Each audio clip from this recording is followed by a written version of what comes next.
Hey guys, this is CSDX, but you can call me Sean, and I just wanted to talk about my experiences with cloud gaming. Cloud gaming feels like a touchy subject to talk about these days, as it's a service that relies on having good internet and for some reason is only available in the premium option of certain subscription services, namely PlayStation Plus Premium and Game Pass Ultimate. I don't have the proper footage to show for it, but in my past experience, cloud gaming was rough. I played God of War HD on my PS4 back in 2020 and most recently, and despite using an Ethernet cable, the stream died not long into it, and when it was dying, the footage looked as if there was a resolution below 144p. It was like having cataracts on top of your cataracts. Then there's doing it on the Xbox Series X, where despite not really showing up properly here, the frame rate was absolutely abysmal. It was just plain garbage.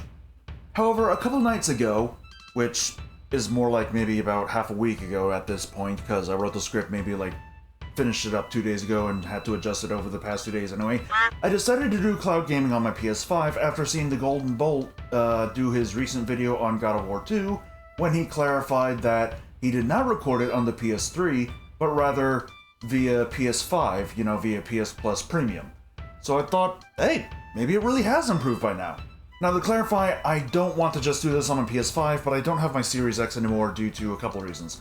One being financial reasons. For the most part, it wasn't really needed, truth be told. And two, the fact that Xbox was being stupid when it came to shutting down studios, especially the one that made Hi-Fi Rush, which is arguably their most successful and most popular game they've had in a good long while. But then, like a day after the studio closures, they decided, we should have more games like Hi-Fi Rush. To fill out the void that is left in the wake of how long AAA games take to develop at this point. And it's just like...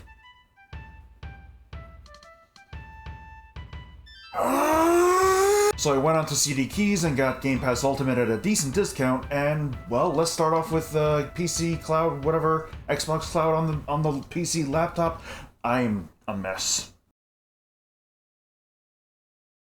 Well, this is going smoothly, yet the service was taking a surprisingly long time to start up. Beta, eh? You don't say. Well, actually, I had to reset my internet, and boom, I was playing Banjo-Kazooie like it was on an N64. And I say that because the screen had a weird vertical line refresh thing that I have only ever really seen on an actual CRT TV back in the day. I have no idea why that is, but I can say that it's still actually playable compared to my experience with it on my old Series X.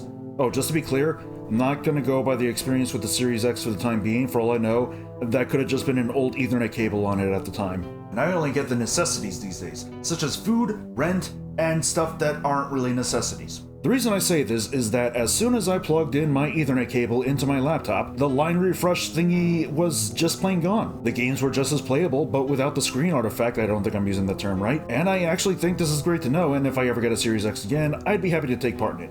So long as my morals don't end up conflicted with it. Seriously, I can't even watch Smiling Friends because of Oni NG's passive calling his gay friend slurs and Psychic Pebbles sticking by him despite it, and also saying some very questionable things on a podcast for years. They're also close with Doug Walker and JonTron, the Antichrist of content creation. Okay, I wouldn't go that far to call them that, but they're still not great people. But I feel like I shouldn't have to specify this, but it turns out, as I've seen with cases such as H-Bomber Guy and Chugga Conroy, I need to specify this. Please do not harass any of the people I mentioned, for the love of God. I will literally kick you out of the fandom. I mean, I don't really have a fandom, but I will literally kick you out of it anyway if you end up harassing people wrongfully in a terrible manner and so on and so forth. Don't harass, period, for God's sake. Now, mind you, if you still manage to enjoy the show, separate art from the artist, that's perfectly fine, man. I don't mind it.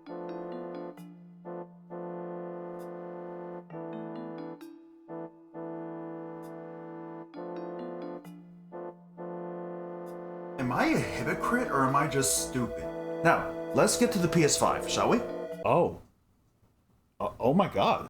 It really does play that flawlessly. I mean, I feel like there were some frame rate issues with Arkham Origins, but at the same time, it could just be that it's capped at 30 FPS because God of War actually looks clean. I forgot to mention that I also had a rough experience with Castlevania Lords of Shadow, so I'm gonna go ahead and guess that too was an issue with a capped 30 FPS. It's actually playable. I feel like I can actually, unironically, substitute my PS3 for the— oh, wait. There's still the issue of PS3 games on the service not including any DLC, even if it's crucial to the game, such as with Azura's Wrath, unless the game itself is a special edition, if you will. There has gotta be a way for you to fix that, right, Sony? So, this begs the question, what is it like on Wi-Fi and not with the Ethernet cable plugged in?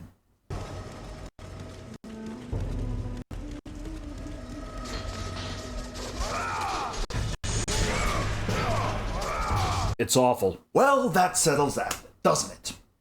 I should clarify, I pay for Spectrum Internet, which is like, currently my speed is like at least 300 megabits per second, with the upload speed being far, far lower and thus far, far worse, which I feel like should be illegal, but it isn't, because corporations bought out our politicians. As a result, my experiences, Wi-Fi or Ethernet, are likely going to be vastly different from your experiences.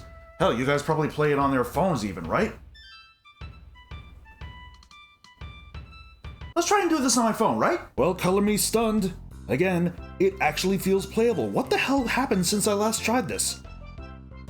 Actually, wait. When was it that I last tried this? Because something tells me it wasn't really 2020. Yeah, Xbox Cloud runs rather flawlessly. No real input lag outside of what I thought was the case, but then again, I've only tested it with 3 games, and I feel like Doom Eternal has some odd lag with the right control stick, but I have to test this on actual hardware, so good thing I got a PS5 for it. Speaking of which, while there's the PS Plus app to play games via the cloud, that's only on Windows, as I couldn't figure out how to do it via mobile, and the only other thing that would be there would be the Remote Play app, which really only works in relation to being near your console. I remember trying to make it work at my workplace months ago, since I heard the PlayStation Portal could be played anywhere as long as you have an internet connection, including a data plan, but whether it's due to distance or the way the building was built, I couldn't get it to work. Alright, you win this round, I guess, Xbox. Man, it still feels wrong to say that. Why in God's name did you think shutting down AA Dev Studios that gave you the most successful game in years was a good idea, Phil Stencil? But like I said, there is a PC app for PS Plus Cloud Gaming, so let's give it a whirl, shall we? Okay, visual issues are expected at this point. Well, you know what that means. Ethernet cable! Is it just me, or is the visual glitching even worse than it was before? But wait, there's more! Xbox has a cloud app on my Samsung Smart TV, and what a shock, it works just fine.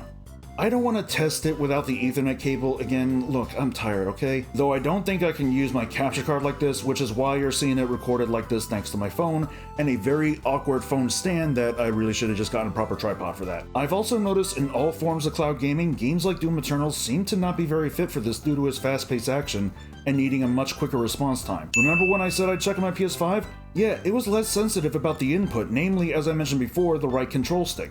I even tried adjusting the sensitivity for the Xbox test, and it only made the admittedly very short input lag with that even more noticeable, surprisingly. With games that don't require that picture-perfect and absolutely precise button timing though, it's doable.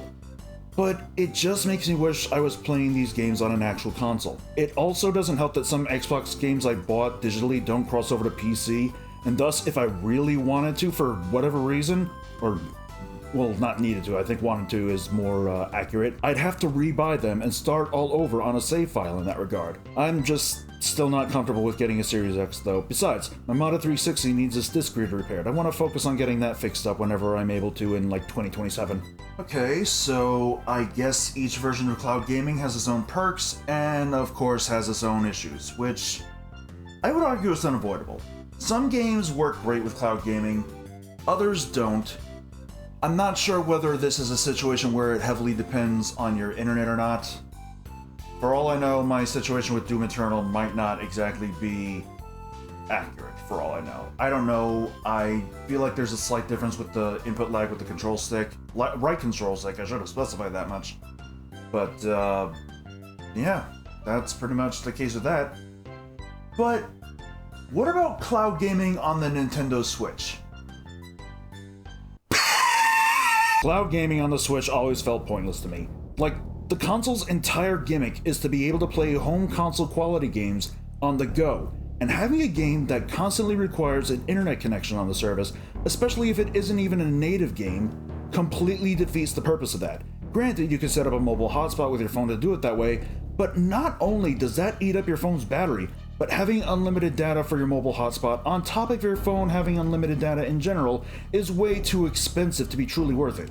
Games like Control and the Resident Evil series are guilty of being cloud versions on the Switch, but arguably the biggest offender of this, in my honest opinion, are the Kingdom Hearts games, as Square Enix rushed out cloud versions for the 20th anniversary, which is arguably the most insulting anniversary gift you could give to a series in my honest opinion. I say despite worse examples probably existing. Wait, I mean definitely existing. They're not even good cloud versions either, which makes it even worse. However, the most frustrating part about it is that Melody of Memory, a game that, last I checked, runs on the same engine as Kingdom Hearts 3, runs natively on the Switch. And yet Kingdom Hearts 3 needs a cloud version. Hell, even if it didn't run natively, Kingdom Hearts 1 is a freaking PS2 game. It can't possibly be that hard to put it on there when not only did you put Nier freaking Automata on there and took your time with it, but Capcom put the first 3 Devil May Cry games on the Switch natively just fine. And don't even get me started on all the crap and trying to get the games from the Epic Game Store to run on Steam Deck and constantly failing before they finally came to Steam after 3 whole years, but minus Melody of Memory for some reason. Fuck off, squanks! Now, as much as I do like this shouldn't be considered a successor to physical or even digital gaming. In fact, it shouldn't even be considered the future of gaming either. VR, I would argue it's more of an alternative, kind of like VR gaming. It's very interesting, but I don't think it's the future. I think it's just like a neat little alternative on how to do games, how to play games, so on and so forth. And in terms of cloud-only services, just look at what happened to Stadia. I mean, granted, it didn't have a great launch, but it did improve over time.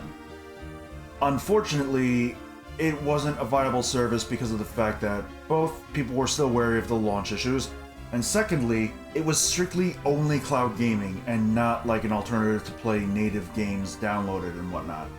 Though to be fair, how could you download them on a Chromecast Ultra? Despite all that, I do think though that the service has vastly improved since it first started, as well as especially since I last touched it. That much I'm willing to admit. The only real issue with all of this though, at least in my case, is that I live in Florida and it is hurricane season. Never move to Florida.